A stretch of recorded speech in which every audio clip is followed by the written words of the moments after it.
Il est 10 heures. On attendait le 10 heures pile pour commencer. On va commencer. Bonjour tout le monde. Je me présente, Joanne Santerre. Je suis celle qui a travaillé avec Claire Ayot en collaboration avec les artistes afin de vous offrir le projet 2025. Nous l'avons nommé Collection des artistes québécoises et classe de maîtres. Courtepointe Québec vous offre en 2025 la chance unique de participer à des classes de maîtres exclusives avec certaines de nos plus grandes artistes. L'inscription projet vous permet de réaliser un ou plusieurs projets de votre choix parmi les 4 projets soumis.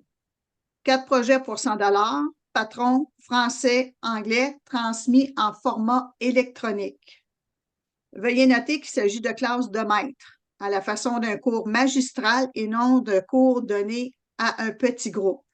Les artistes présenteront des éléments clés de leur projet, mais ne feront pas un accompagnement pas à pas personnalisé pour chaque participant. Les classes sont en français, mais vous pouvez demander des explications en anglais si cela n'est pas clair. En écrivant dans le chat, les questions posées en anglais seront répondues en anglais et en français. Les classes de maître qui auront lieu en 2025 seront d'une durée d'1 heure et demie et une période de questions de 30 minutes. José donnera 2 classes de maître pour son projet en 2025, le 19 janvier 2025 et le 2 février 2025. Pour les participants au projet 2025 en décembre, vous recevrez le lien du document avec les informations du projet 2025. C'est-à-dire que c'est un lien que vous sauvegardez parce que c'est le lien et non, enregistrez pas le document parce que le document, si vous enregistrez votre document, lui, il ne se mettra pas à jour avec les mois. Donc, c'est le lien que vous devez sauvegarder, quitte à le copier dans un document Word puis l'intituler Projet 2025, parce que le document va se mettre à jour sur le Drive. Donc, au fur et à mesure que les mois vont passer. Donc, vous allez recevoir pour ce qui est de décembre, il va y avoir l'inscription sur le groupe Facebook privé que vous pourrez vous abonner. Ensuite de ça, les liens des rencontres préparatoires des artistes. Donc, vous allez pouvoir avoir accès aux enregistrements des rencontres qu'on aura avec les artistes parce qu'au fur et à mesure, si vous voulez les revoir, vous aurez accès facilement. Et toutes les dates des classes de maître, ils vont y être. Par la suite, durant l'année 2025, vous recevrez patron avant chaque classe de maître afin que vous puissiez les regarder, les lire, prendre des notes afin d'écrire vos questions si elles ne sont pas répondues durant la classe. Quelques jours suivant la classe, vous trouverez le lien pour visionner l'enregistrement sur le document. Les enregistrements seront disponibles pour toute l'année 2025. Notez que les patrons et informations seront dans le document environ 1 à 2 semaines avant chaque classe de maître, sauf exception qu'on va parler tout à l'heure. Ensuite de ça, pour toutes les informations, pour toutes les questions, des informations que vous auriez besoin pour le projet 2025, s'il vous plaît, utilisez le courriel. Je l'ai inscrit dans le chat. Si vous regardez votre chat, c'est projet@courtepointequebec.com. C'est un courriel qu'on a fait exprès pour tout ce qui va avoir concernant le projet pour cette année 2025. Donc, c'est plus facile pour moi de répondre aux questions parce que ça va être un courriel juste pour ça. Pour le bon fonctionnement de la rencontre et des classes en général, je vous demande de fermer vos micros afin qu'il n'y ait pas d'interruption lorsque José explique son projet. Et même si vous n'avez pas l'intention de parler, s'il vous plaît, coupez votre micro parce que les bruits peuvent interrompre le bon fonctionnement des rencontres. Ne soyez pas surprise si vous êtes interrompu par la fermeture de votre micro par moi-même. Vous devez comprendre que le but n'est pas de vous offusquer, mais d'éviter de longues discussions afin que les classes ou les rencontres se déroulent dans un temps alloué. Les rencontres pour la préparation des classes et informations peuvent varier de 30 minutes à 1 heure selon l'artiste. Les enregistrements Zoom des rencontres sont disponibles sur Facebook et sur le site de Courtepointe Québec de 2 à 3 jours suivant la rencontre, même des fois c'est le lendemain. Donc, juste à vérifier. Les questions seront répondues seulement à la fin et de la façon suivante. Inscrivez vos questions dans le chat. Je les lirai à la période des questions et José va y répondre. Si vous voulez poser une question à vive voix, juste marquez dans le chat que vous voulez poser de vive voix, puis là, on vous donnera l'accès quand ce sera votre tour la parole pour vous poser la question. C'est juste pour éviter, on s'entend quand il y a quand on est une centaine de personnes, là, c'est impossible de comprendre les questions si tout le monde pose la question en même temps. Pourquoi qu'on a décidé de procéder ainsi? Mais le but est que toutes les participantes lors des classes reçoivent toutes les indications nécessaires afin de pouvoir progresser au fil des semaines. Quelles sont les questions qui ne seront pas répondues lors des classes? Votre choix de tissu. À vous de vous faire confiance. Les personnes inscrites au projet ont reçu ou vont recevoir les documents concernant les tissus nécessaires. Si vous modifiez le patron et vous devez être en mesure de le faire par vous-même, vous comprendrez qu'il s'agit ici de respecter le patron et l'œuvre de l'artiste. Facebook. Le lien Facebook sera dans le document du projet 2025 que vous recevrez début décembre. Je vous invite à joindre le groupe Facebook, un groupe privé pour les participants au projet 2025. Il y a seulement que les participants qui ont accès à ce Facebook-là.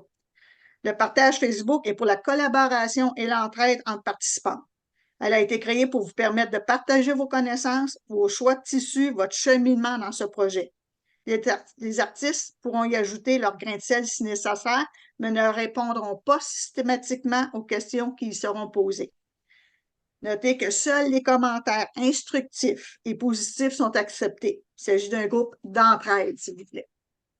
Donc, maintenant, je vais mettre José en évidence et José et son œuvre, les yeux vers le ciel, à place à notre artiste. Je vais juste mettre, je vais ici, je vais juste m'enlever. Et voilà, c'est à toi, José.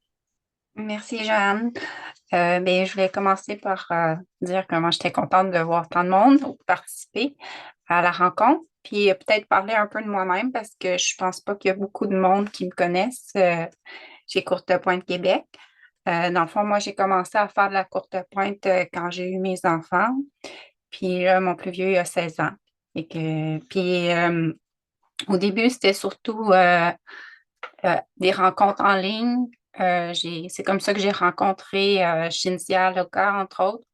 On se suivait, les deux, on avait chacun notre blog, puis on se suivait ensemble nos projets. Puis éventuellement, on a fondé ensemble la Guide de courte pointe moderne de Montréal, qui est une branche de Modern Quilt Guild aux États-Unis. Puis pendant cette période-là, j'étais maman à la maison aussi. Fait que j'ai fait beaucoup plus de courte pointe à cette époque-là. Puis j'ai aussi publié des patrons de courte pointe. Depuis 4-5 ans, je suis retour au travail à temps plein, fait que ça laisse moins de place pour la courte pointe. Mais j'étais vraiment enchantée quand Joanne et Claire m'ont contactée pour le projet 2025. Je trouvais que c'était un beau défi, puis j'ai décidé de participer. Qu'est-ce qui m'a inspirée? Ben, dans le fond, quand ils ont présenté le projet, il fallait être inspiré, il fallait présenter quelque chose du Québec. Puis moi, j'aime beaucoup la nature. J'ai pensé aux aurores boréales, puis aussi, mettons, à la Bukta quand tu es dans une forêt puis tu regardes vers le ciel. Fait que c'est ça que j'ai essayé d'incorporer dans ma courte pointe. Euh, j'ai utilisé la technique du paper piecing. Puis c'est ça, je vais vous montrer, dans le fond, avec le patron, comment réaliser la courte pointe que j'ai confectionnée. Fait qu'aujourd'hui, je vais vous présenter un peu ce qui va être important de préparer pour le cours qui va avoir lieu en janvier. Le patron, dans le fond, je l'ai fait sur une feuille 36 par 48. C'est tous les morceaux de paper piecing qu'il faut découper. Puis, je trouvais ça plus simple parce qu'il y a beaucoup de sections qui sont plus grandes que des 8,5 par 11. Donc, je trouvais ça plus simple de toutes les imprimer sur une feuille. Fait que j'ai préparé un PDF qui est 36 par 48. Puis ça s'imprime bien chez Bureau en gros. Je vais vous montrer ce matin juste comment procéder pour le faire. Comme ça, vous allez être prête à aller faire imprimer votre patron puis pouvoir l'amener à la première rencontre au mois de janvier. Je vais vous montrer un peu qu'est-ce que ça donne. Ici, je l'ai, je ne sais pas si vous le voyez clairement. J'ai le patron, la feuille 36 par 48 où il y a chaque section. chaque morceau du paper piecing. Je vais partager mon écran, puis je pense que ça va être plus clair. Puis je vais vous montrer où vous pouvez aller faire l'impression sur le site de Bureau en gros.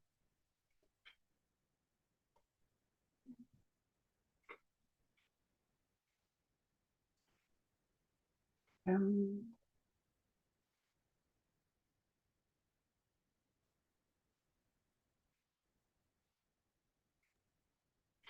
Tu es capable de partager ton écran? En ouais. principe, tu devrais avoir le droit. Oui, OK, super.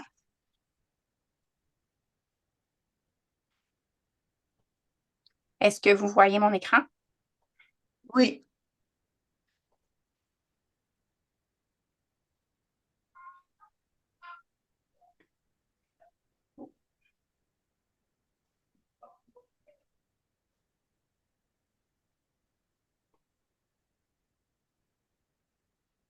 Pardon, je ne suis pas à la bonne place. OK. Ici, fait que on voit les pièces du patron. Fait que, dans le fond, il va falloir découper chacune des pièces avec la valeur de couture pour être prêt à commencer le pièçage papier à la rencontre du 19 janvier. Puis je vais vous montrer, ici, j'ai mis le lien, puis Joanne, elle va pouvoir mettre le lien aussi dans son document où on peut faire l'impression chez Bureau en gros.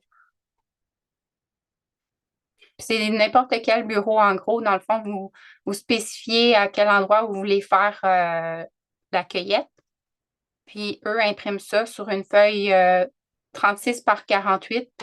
Puis, c'est une feuille normale d'impression, là. C'est le même calibre de papier qu'une imprimante normale, là. C'est du 20 livres. Fait que c'est bien pour le paper piecing. C'est pas trop épais.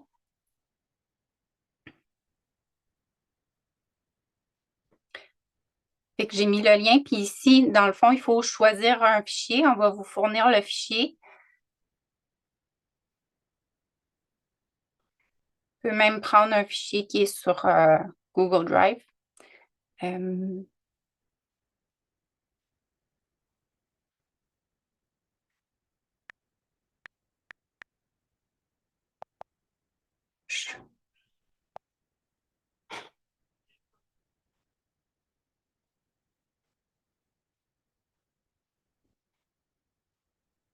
Je ne trouverai pas mon fichier, mais dans le fond, il faut choisir le fichier, puis une fois que le fichier est uploadé, bien là, il faut confirmer les grandeurs. Je vais juste le montrer sur ma présentation. J'ai déjà le...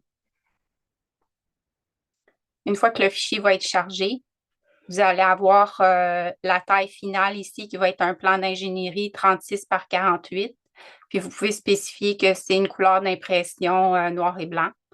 Puis une fois que ça c'est fait, vous allez pouvoir procéder au paiement puis aller recueillir l'impression à une boutique de bureau en gros. Comme ça, moi, ça m'a coûté une douzaine de dollars là, avec l'impression complète.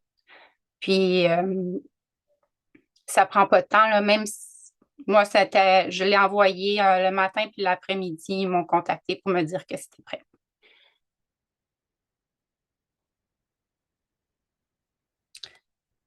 Je vais continuer avec ma présentation pour les prochains éléments à préparer. Bien, dans le fond, il y a le choix du tissu. Moi, j'ai opté pour des couleurs unies solides. J'aime beaucoup travailler avec les couleurs unies puis mettre le design de l'avant, mais il y a d'autres options possibles. Ça, c'est les couleurs que j'ai choisies. Mais vous pouvez choisir autre chose, là. Dans le fond, moi, je trouve que ce qui est important, c'est de bien évaluer les contrastes. Par exemple, entre le ciel puis les arbres. Fait que mon bleu est quand même, le bleu qui est à côté des arbres est quand même assez pâle pour pouvoir faire ressortir les arbres. Pour ce qui est des autres options, ben, je pense qu'on peut aller dans des couleurs, dans des tissus avec des motifs, mais il faut quand même faire attention parce que c'est du paper piecing, puis ça va être difficile si on choisit un tissu avec un motif qui est directionnel de bien l'aligner. Fait que ça, c'est des exemples de tissus qui pourraient marcher, par exemple des tissus texturés ou des tissus avec des petits motifs qui sont qui sont pas directionnels. Ça pourrait être intéressant, par exemple, pour la section du haut, pour faire un ciel étoilé. Je vais juste arrêter de partager.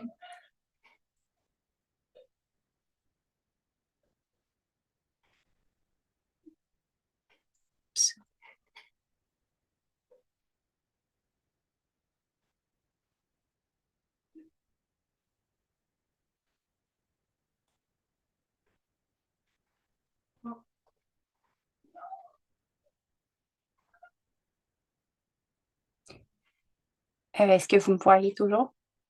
Oui.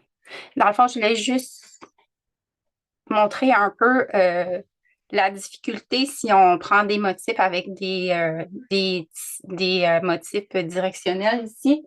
Si vous voyez, il y a comme plusieurs angles qui sont difficiles qui sont pas des angles, par exemple, de 90 ou de 45 degrés. Fait que c'est un peu difficile quand même pour faire le piéçage par papier, vu qu'on positionne notre tissu à l'envers, puis qu'il faut faut faire un pliage avec un angle. C'est un peu difficile de prévoir l'angle que va avoir le motif à la fin.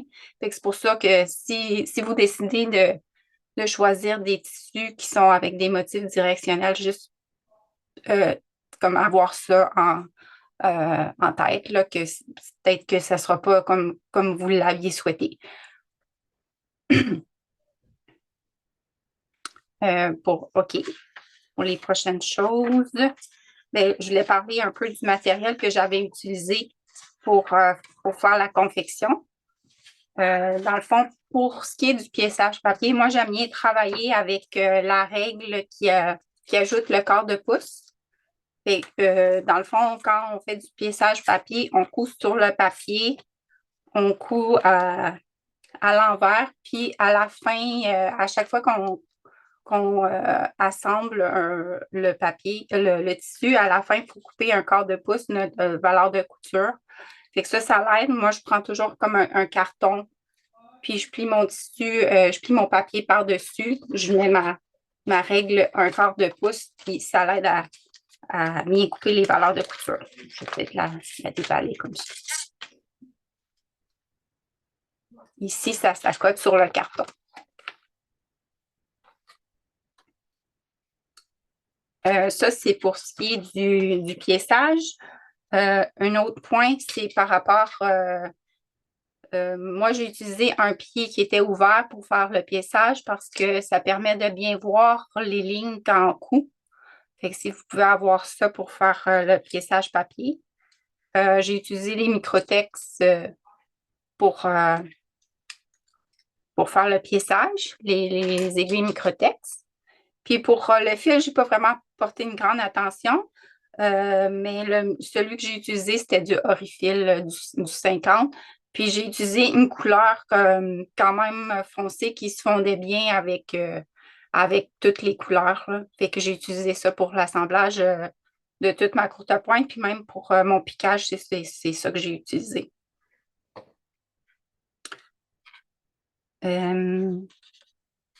Après ça, une fois que chaque pièce est montée, pour l'assemblage, pour l'alignement des différentes sections ensemble, ce qui va bien, ben, moi, j'utilise toujours des aiguilles pour aller aligner ensemble des points qui sont communs aux deux papiers, aux deux sections.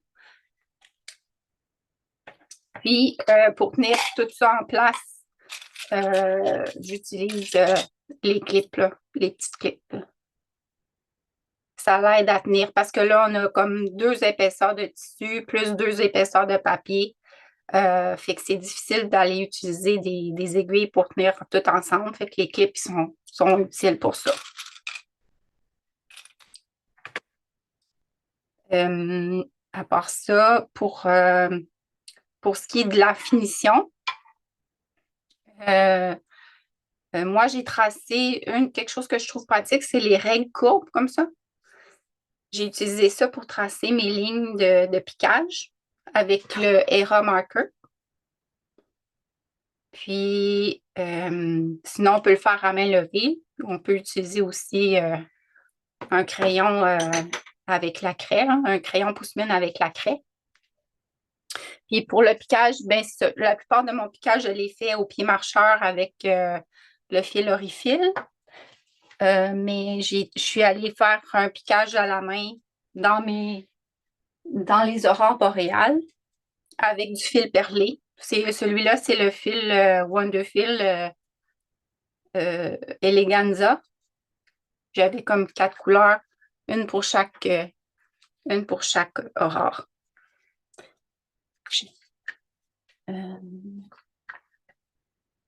Sinon, pour ce qui est de... Moi, j'ai rajouté un petit détail dans le ciel. C'est une étoile brodée. Mais ça, c'est comme un peu à votre discrétion. Dans le fond, moi, je suggère ce motif de broderie-là, mais ça pourrait être aussi un appliqué, un cercle qui représente la lune. Ça pourrait être autre chose. Puis si vous faites comme si vous utilisez un motif un petit motif étoilé aussi, ça pourrait être intéressant de juste rien rajouter dans le ciel. Pour ce qui est du matériel, ben, je vais repartager mon écran.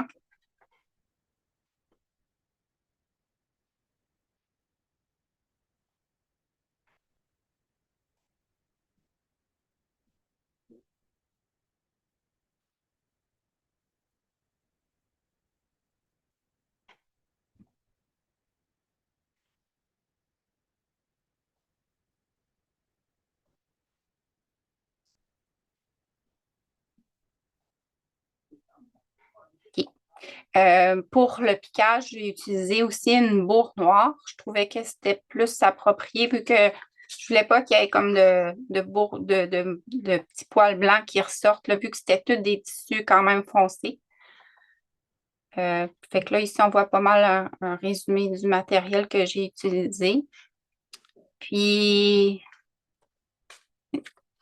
maintenant, si on parle de la structure des deux cours, comment que je vois ça. Pour le premier cours, ça va être vraiment concentré sur la technique de piéçage par papier et qu'il va y avoir une première étape où on va faire les sections.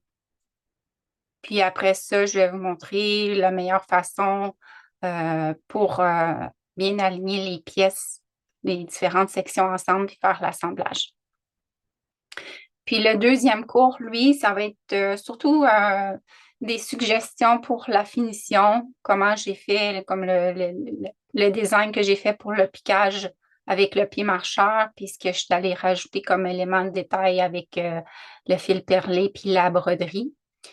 Puis après ça, ce que je voulais vous proposer, c'était de faire vous expliquer comment j'en suis arrivée à la conception de ma courte pointe et que vous montrer comme mes sources d'inspiration à partir de vous montrer mon processus, mes sources d'inspiration, les différents sketchs que j'ai faits, puis comment j'en suis arrivée à mon patron final. Puis pour ça, mais je pensais faire un exercice avec vous où on allait prendre un dessin simple, puis on allait voir comment on pouvait faire un patron de paper piecing.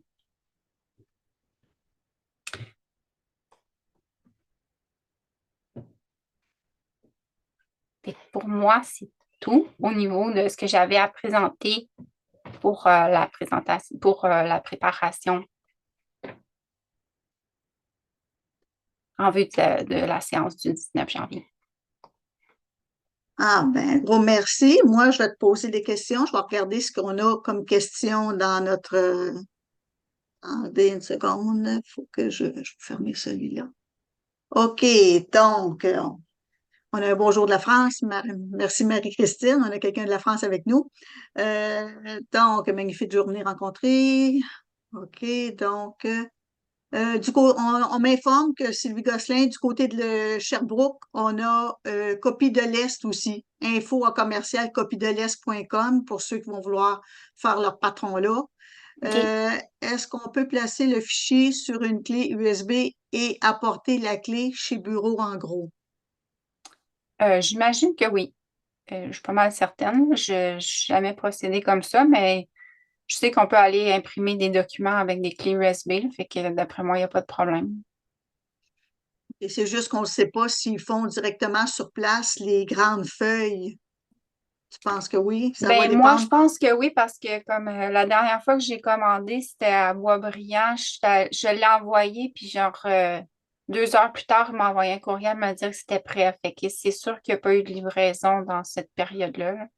Peut-être juste appeler au bureau en gros en spécifique, puis demander s'ils font le service sur place. Donc, merci beaucoup pour la présentation. Merci à tout le monde qui ont participé à cette présentation-là. Donc, on était 52. Donc, on a bien hâte de commencer l'atelier en janvier. Merci, José. Merci tout le monde.